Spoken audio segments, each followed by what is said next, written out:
அவை முடிந்த பிறகு வெற்றி பெற்ற மாணவர்களுக்கும் கலை நிகழ்ச்சியில் பங்கு பெற்ற மாணவர்களுக்கும் பரிசளிப்பு விழா மிக சிறப்பாக நடைபெற இருக்கின்றது. இதன் முதல் நிகழ்வாக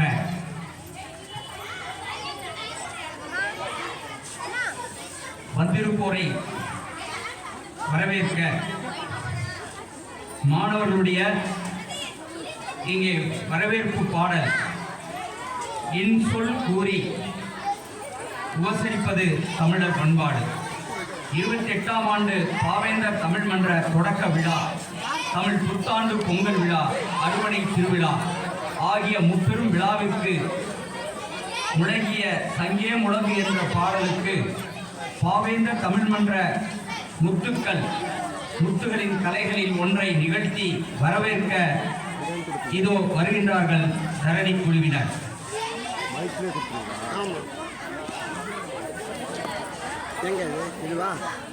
சங்கே முழங்கு என்ற பாடல் இப்பொழுது நம்மை அனைவரையும் வரவேற்க வருகின்றனர்.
மதிப்புக்குரிய ஐயா இரா நடராசன் அவர்களை இந்த நிகழ்வுக்கு தலைமை தாங்கி நான் முன்மொழிகின்றேன்.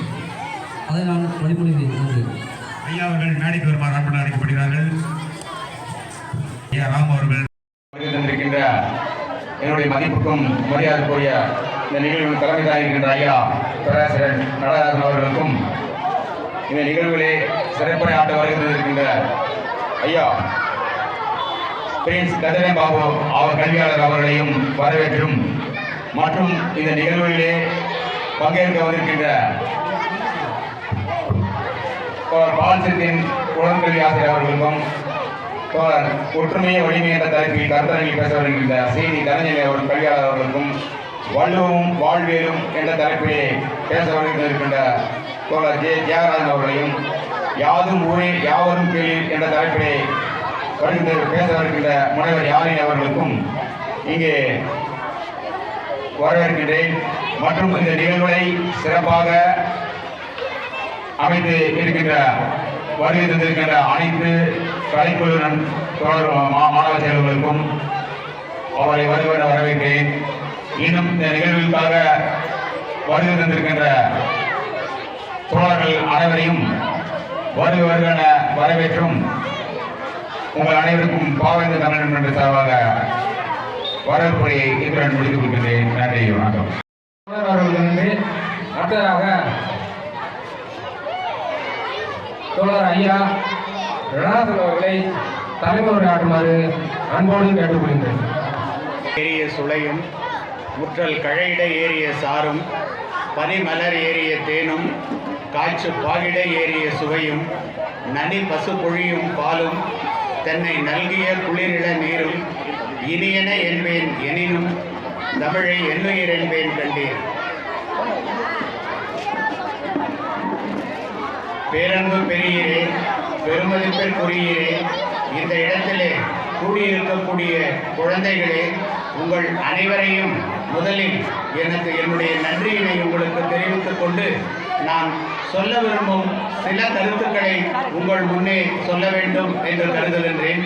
முதலாவதாக, இங்கே கூடியிருக்கக்கூடிய அனைத்து சிறார்களும் சற்று அமைதியாக அப்படியே அதே இடத்திலேயே உட்காருமாறு நான் கேட்டுக்கொள்கிறேன். ஏனென்றால் இப்பொழுது நாம் பேச போகின்ற தலைப்பானது உங்களை பற்றியது, குழந்தைகளை பற்றியது, நம்முடைய கல்வி திட்டத்தை பற்றியது.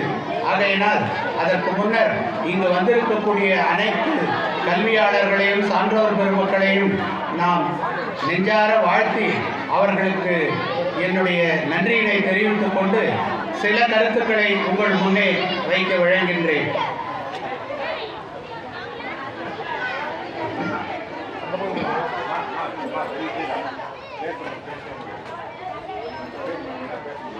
பொங்கல் திருவிழா என்பது அறுவடை திருவிழா என்று இங்கே குறிப்பிட்டார்கள்.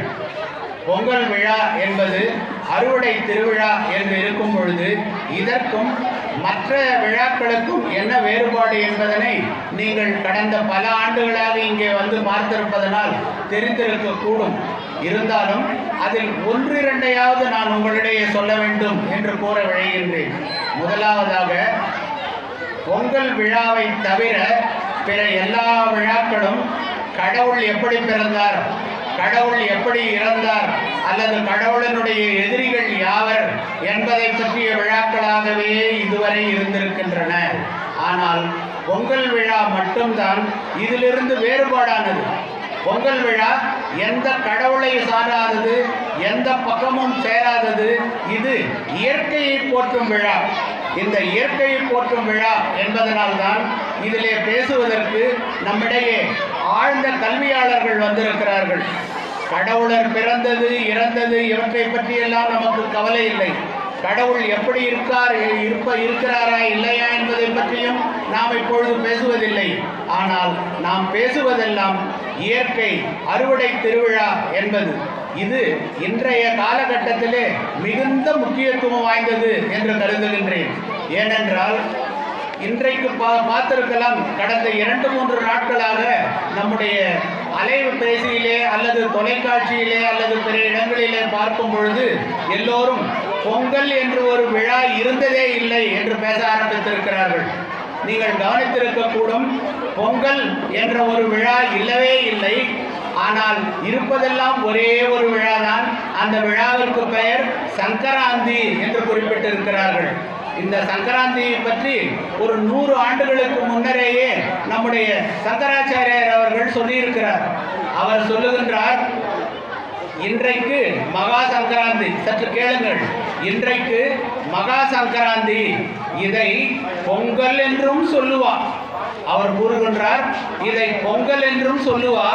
ஆகையினால் நீங்கள் என்ன செய்ய வேண்டும் என்றால், புது வஸ்திரம் அணிந்து கொண்டு சூரிய பகவானை நாம் பிரார்த்தித்துக் கொள்ள வேண்டும் என்று சொல்லிவிட்டு கடைசியாக நாராயணா நாராயணா என்று முடிப்பார்.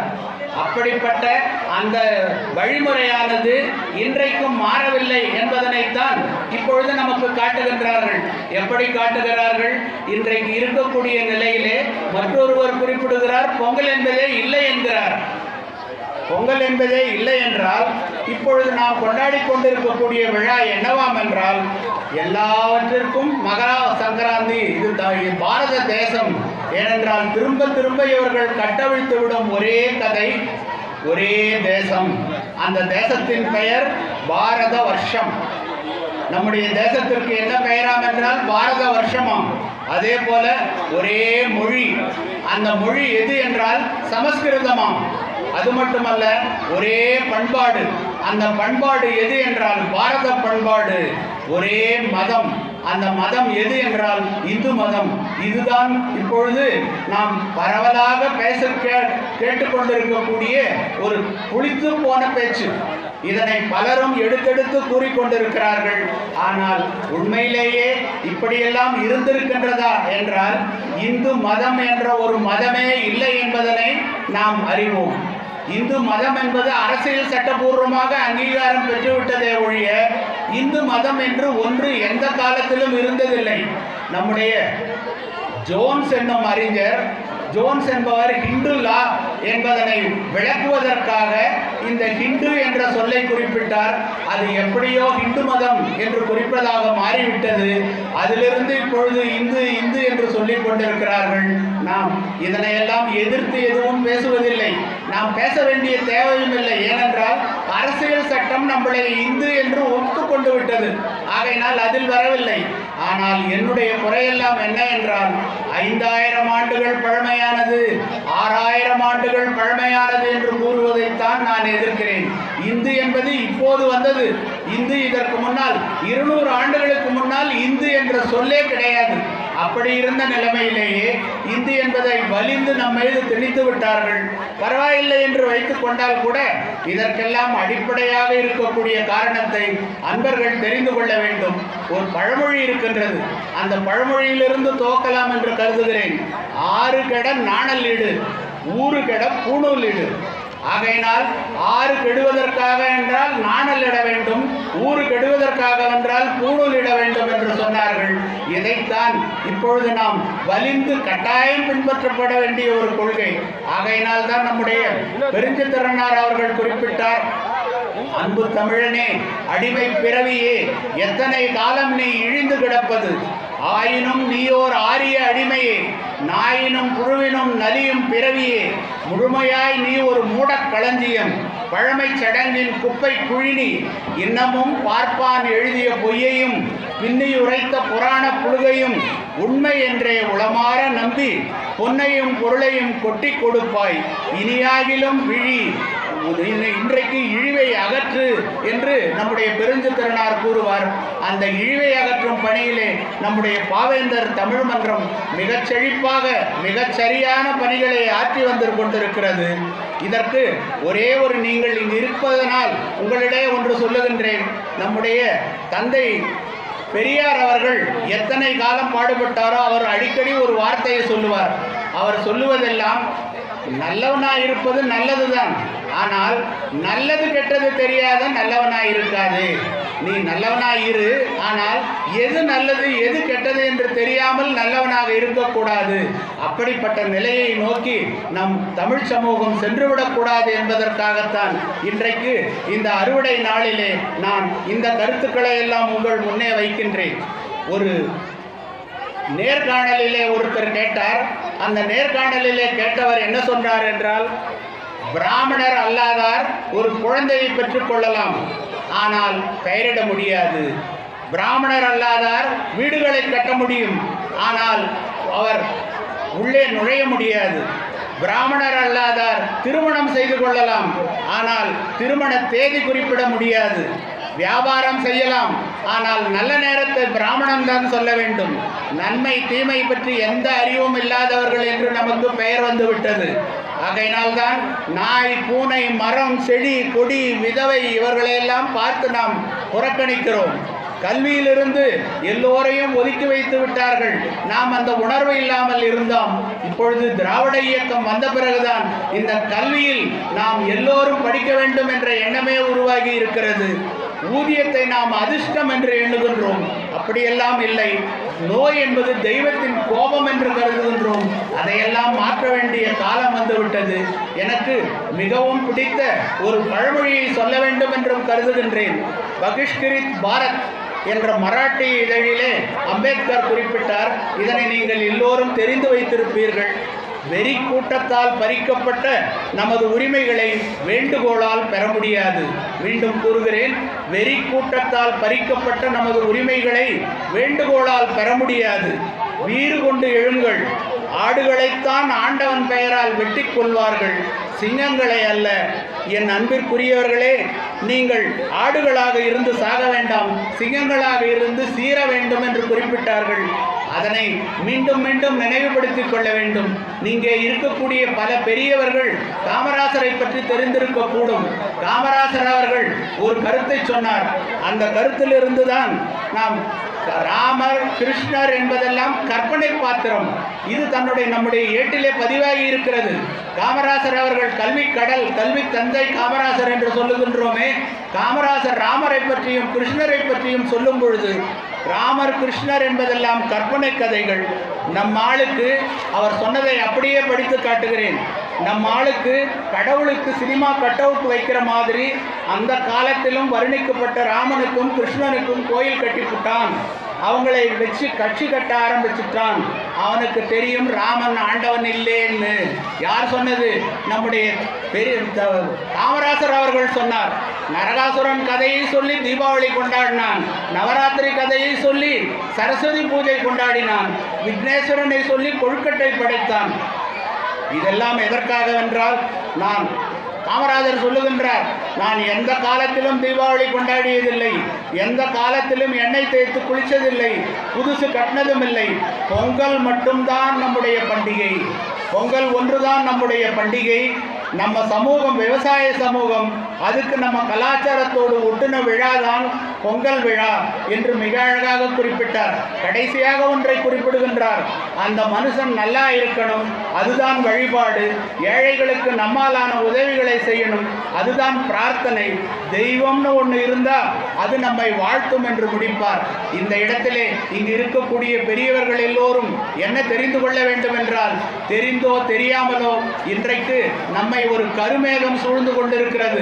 அந்த கருமேகத்தின் பிடியிலிருந்து வெளிப்பட வேண்டும் என்றால் நாம் தமிழர்களாக ஒன்றிணைய வேண்டும். தமிழர் என்பதிலே இருந்து நாம் ஒன்றிணைய வேண்டும்.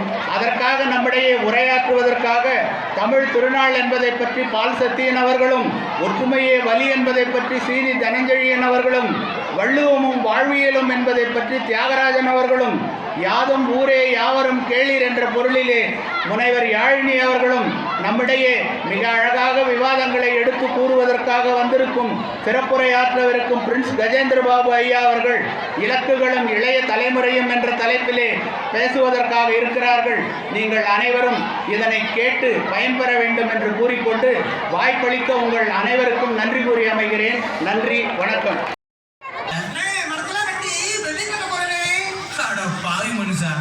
இயற்கையெல்லாம் அழிய போகுது. என்ன சொன்னீங்க? அதைத்தான் பாட்டுல சொல்ல போறேன், கவனமா கேளு.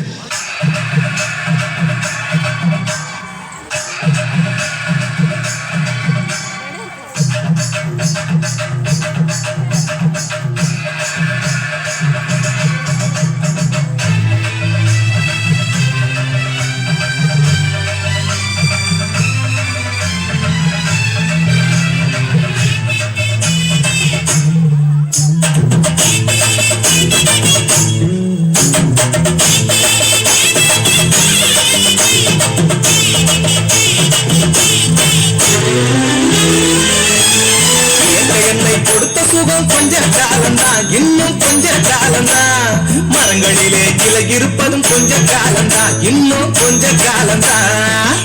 என்னை கொடுத்த சுகம் கொஞ்ச காலம்தான், இன்னும் கொஞ்ச காலம்தான், மரங்களிலே கிளை இருப்பது கொஞ்ச காலம்தான், இன்னும் கொஞ்ச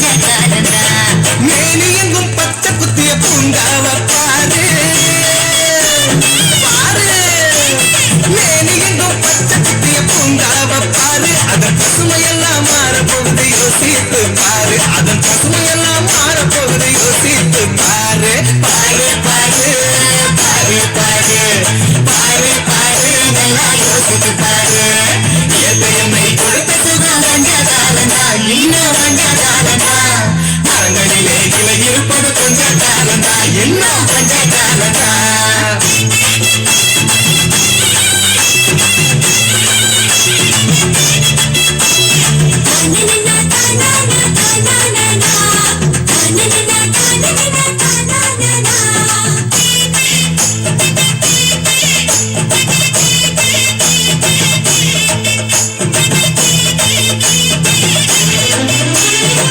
காசுக்கு விற்க பார்க்கிற நீயும் சோழில் ஓட்ட போட்டு அழிவ சேர்க்கிற ஒத்தையிடா காசுக்கு விற்க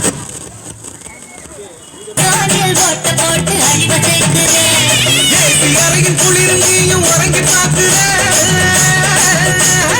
ஏசி அறையின் குளிரில் நீயும் உறங்கி பார்க்கிற ஆனால் வரப்போகும் கேட்ட மட்டும் உணர மறுக்கிற ஆனால் வரப்போகும் கேட்ட மட்டும் உணர மறுக்கிற அட சூரியனின் இருக்க உதிக்க செய்யாதே அது நோய்க்கெல்லாம் அணி வேற அணுக விடாது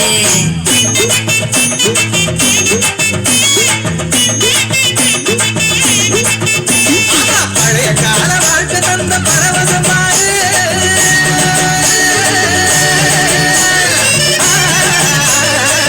பாரு பழைய கால வாழ்க்கை தந்த பரவசம் பாரு ஆனா இடையில் வந்த சொகுசு கொடுக்கும் கேட்டையும் பாரு இருளில் வந்த சொகுசு கொடுக்கும் கேட்டையும் பாரு பாரு பாரு பாரு பாரு பாரு பாரு நல்லா யோசித்து பாரு எத்தையுமே கொடுத்த சுகம் கொஞ்ச காலந்தா இன்னும் கொஞ்ச காலந்தா மரங்களிலே கிளை இருப்பது கொஞ்ச காலந்தா இன்னும் கொஞ்ச காலந்தா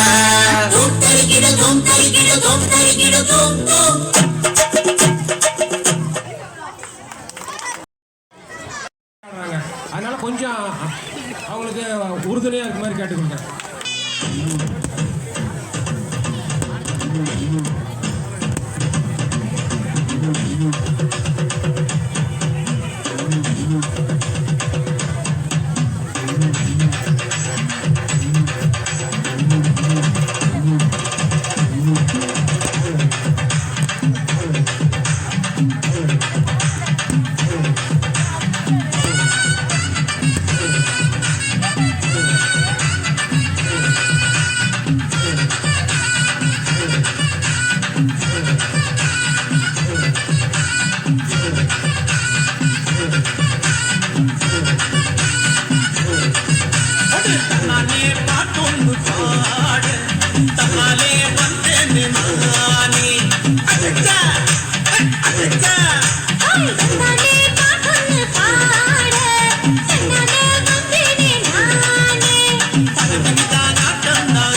பாவேந்தர் தமிழ் மன்றத்தின் முப்பெரும் விழாவின் பொறுப்பாளர்களுக்கும் அமைப்பாளர்கள் மற்றும் கருத்தரங்கு உரையாற்ற வந்திருக்கும் ஐயா பால் சத்யன் அவர்களுக்கும் ஒற்றுமையே வலிமை எனும் உரையாற்ற வந்திருக்கும் ஐயா ஸ்ரீ தனஞ்சயன் அவர்களுக்கும் வல்லுவம் வாழ்வியலும் என உரையாற்ற வந்திருக்கும் தியாகராசன் ஐயா அவர்களுக்கும் யாதும் ஊரே யாவரும் கேளீர் என தலைப்பில் உரையாற்ற இருக்கும் யாழினி அம்மா அவர்களுக்கும் சிறப்புரையாற்றி பரிசு வழங்க வந்திருக்கும் கல்வியாளர் ஐயா பிரின்ஸ் கஜேந்திர பாபு மற்றும் அமைப்பாளர் அனைவருக்கும் இந்த மாலை வணக்கத்தை தெரிவித்துக் கொள்கிறேன். குறிப்பாக பார்த்தீங்களா, இந்த பொங்கல் விழா என்பது இந்தியா முழுக்க கொண்டாடும் அறுவடை நாள் திருவிழா. அதை ஏதோ ஒரு சில குறிப்பிட்ட மக்களுக்கு என ஒதுக்கிவிட்டார்கள். இதற்கு முன்னால் பேசிய ஐயா அவர்கள் மிக தெளிவாக குறிப்பிட்டார் எந்த அளவிற்கு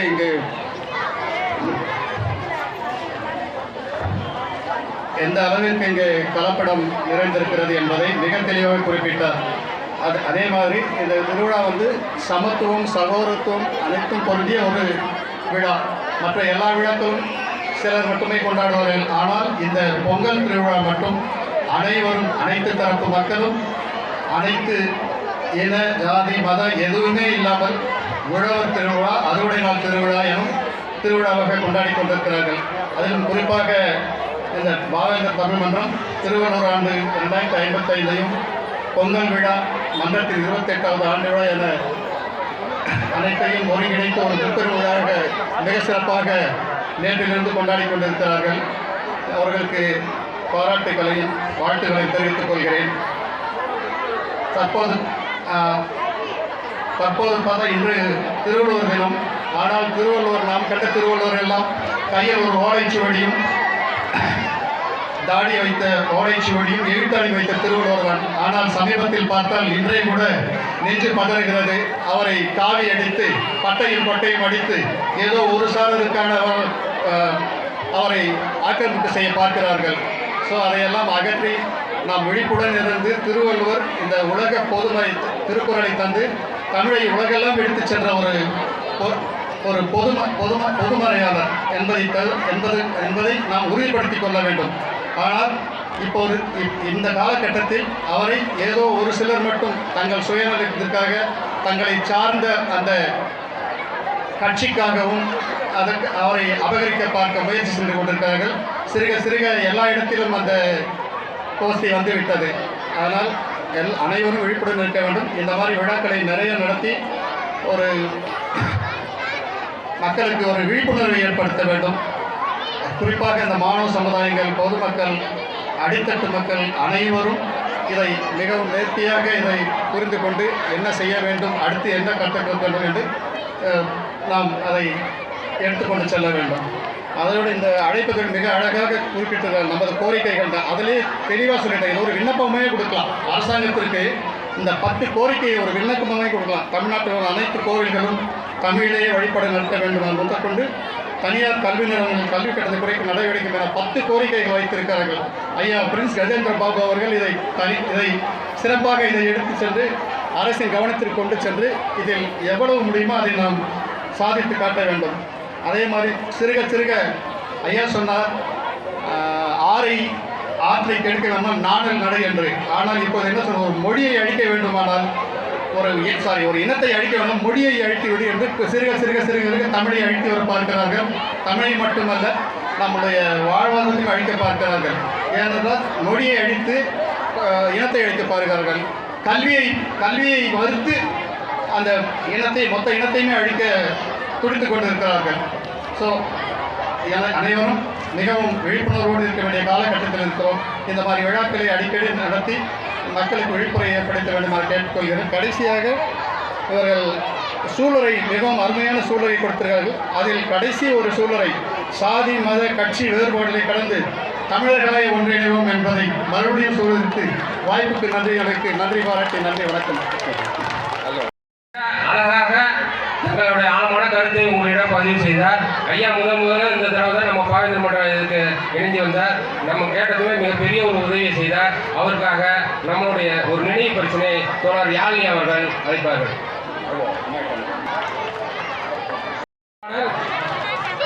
லட்சுமி குழுவினர் இயந்து வாழ்ந்த தரணி போற்றும் தமிழகத்தின் பெருமையை தங்கள் கலையின் மூலம் உணர்த்த வருகின்றனர் லட்சுமி குழுவினர்.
தமிழின் பெருமையை மிக அழகாக பாடல் மூலம் விளக்கிய குழுவினர் அவர்களுக்கு, லட்சுமி குழுவினர் அவர்களுக்கு பாவேந்தர் மன்றம் பாராட்டை தெரிவித்துக் கொள்கிறது. அடுத்ததாக தரணி குழுவினர், இது நம் உறவு முறையான தாய்மாமன் உறவை பற்றிய ஒரு பாடல். தித்திமி திமி தித்தி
அடுத்த நிகழ்வாக உடற்கல்வி ஆசிரியரும் நம் மன்றத்தின் மிக தீவிர செயல்பாட்டாளருமாகவும் விளங்குகின்ற தமிழர் திருநாள் என்ற தலைப்புகளில் சிறப்புரை நிகழ்த்த வருகின்றார் பால் சத்தியன் ஐயா அவர்கள்.